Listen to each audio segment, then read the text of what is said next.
There was a time when you adjusted yourself almost automatically in certain rooms. You softened your tone slightly depending on who you were speaking to. You filtered parts of your personality to avoid being misunderstood. And you convinced yourself that subtle self-editing was simply maturity rather than quiet self-erasure. You didn't do it consciously at first. It developed slowly through small experiences where authenticity felt risky. Maybe someone once told you that you were too intense, too emotional, too ambitious, or too distant. And instead of questioning whether you were simply incompatible, you questioned yourself. So you refined yourself to fit expectations that were never fully yours. You laughed a little softer. You expressed your opinions a little more cautiously. You tolerated dynamics that required you to minimize certain parts of your personality to maintain harmony. At the time, it felt strategic rather than self-abandoning. You believed that compromise meant shrinking in specific areas. You believed that being chosen required being adjusted. And you believed that stability meant maintaining the version of yourself others seemed most comfortable with. But something shifted over the past few years. You began to notice how exhausting it was to perform subtle versions of yourself in different spaces. You would come home after social gatherings and feel drained without knowing exactly why. You would replay interactions and realize you were monitoring yourself more than you were expressing yourself. And you began to understand that constant calibration was not the same as connection. Connection should not require constant self-surveillance. It should not require you to rehearse your thoughts before speaking. It should not demand that you dilute your preferences to prevent someone else's discomfort. You are no longer trying to be who they wanted because you now understand the cost of that effort. The cost was internal tension. The cost was quiet resentment. The cost was slowly disconnecting from your own clarity. There are moments now when someone reacts to your honesty with subtle surprise. Perhaps you decline an invitation calmly without over-explaining. Perhaps you express a boundary without cushioning it excessively. And perhaps you allow silence to follow instead of filling it immediately. The younger version of you might have panicked in those moments. She would have rushed to soften the impact. She would have clarified repeatedly to avoid misinterpretation. And she would have questioned whether firmness would lead to rejection. Now you observe reactions without scrambling to manage them. You allow other people to process your clarity without interfering. You trust that if something fractures under honesty, it was already unstable. And you understand that acceptance built on performance is not acceptance at all. You are also noticing that certain dynamics fall away more quickly now. Conversations that once stretched for months without direction end sooner. Mixed signals lose their intrigue faster. And hesitation from others feels like information rather than invitation. This is not because you have become less compassionate. It is because you have become more aligned. You are no longer negotiating your personality to preserve temporary harmony. And you are no longer mistaking accommodation for compatibility. There are evenings when you sit alone on your couch and reflect on how much quieter your mind feels. You are not analyzing whether you were too direct earlier in the day. You are not constructing alternative versions of yourself that might have been more pleasing. And you are not drafting apologies in your head for simply being clear. That quiet is the result of authenticity. Authenticity does not guarantee universal approval. It does not prevent disagreement. And it does not eliminate friction entirely. But it removes internal conflict. You no longer carry the cognitive dissonance of acting one way externally while feeling differently internally. You no longer maintain versions of yourself that contradict your instincts. And you no longer feel obligated to smooth over discomfort that clarity creates. The woman you needed years ago would have modeled this steadiness. She would have shown you that disagreement does not equal danger. She would have demonstrated that boundaries filter rather than isolate. And she would have explained that compatibility does not require erasure. You are becoming that model now through lived experience. You may notice that some people respond differently to you. Those who relied on your flexibility may find your steadiness unfamiliar. Those who benefited from your over-accommodation may feel unsettled by your boundaries.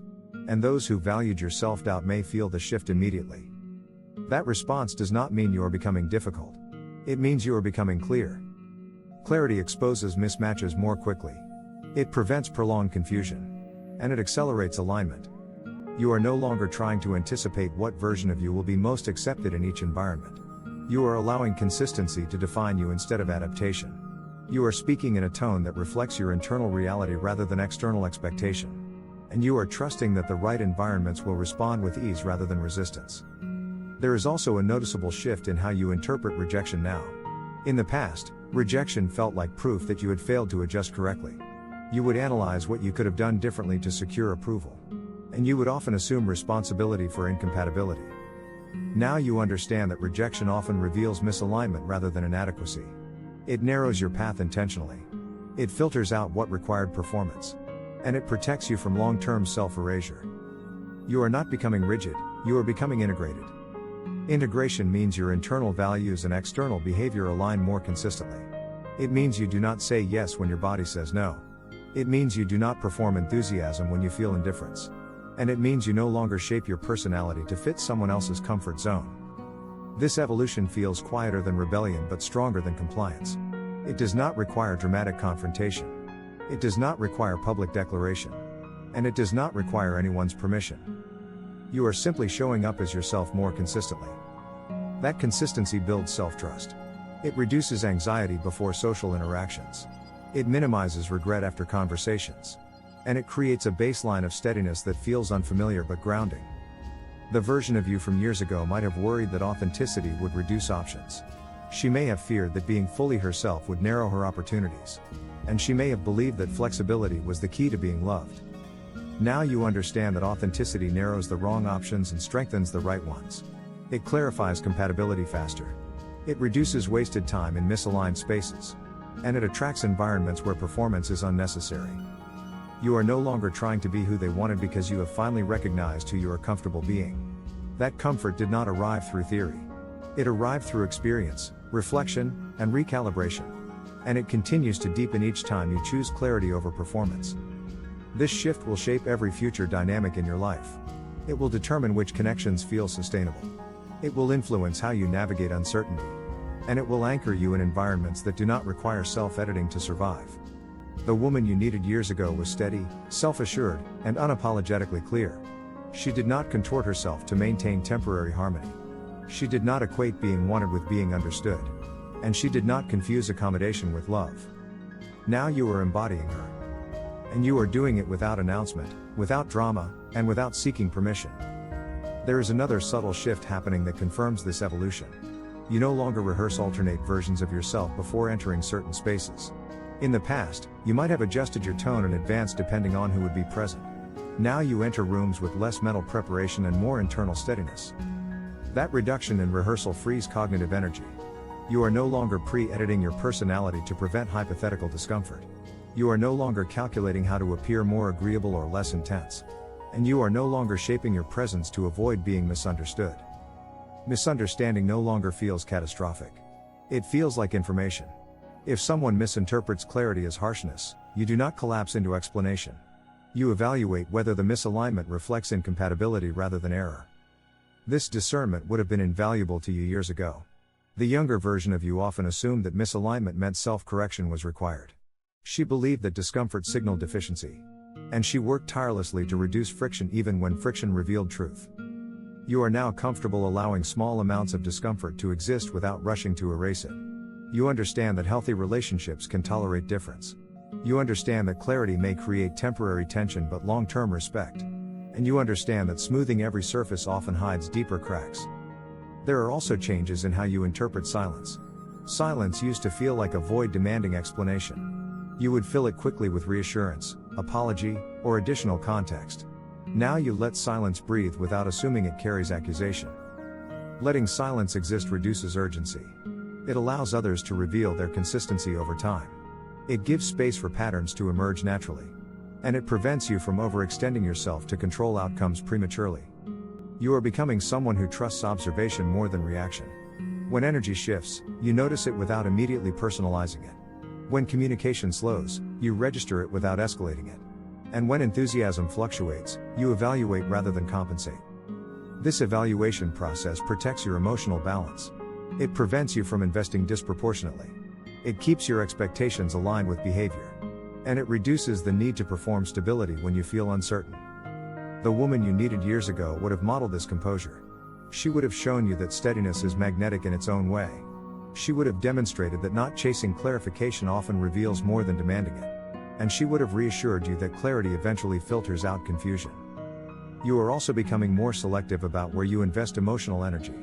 You recognize early signs of imbalance and choose whether engagement is worthwhile. You no longer assume that effort alone will create alignment.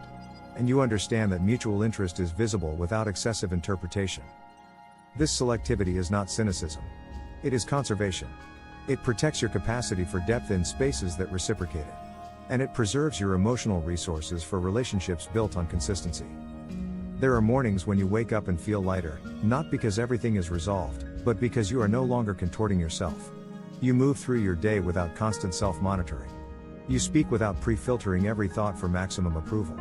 And you allow yourself to exist without internal negotiation. That internal freedom is the clearest evidence of growth. It reduces anxiety before interactions. It eliminates regret after honesty. And it strengthens your confidence in future uncertainty. You are no longer trying to be who they wanted because you no longer measure your worth by external comfort. You measure it by internal alignment. You measure it by how grounded you feel in your own decisions. And you measure it by how little you need to shrink to remain accepted. This shift will inevitably narrow certain pathways.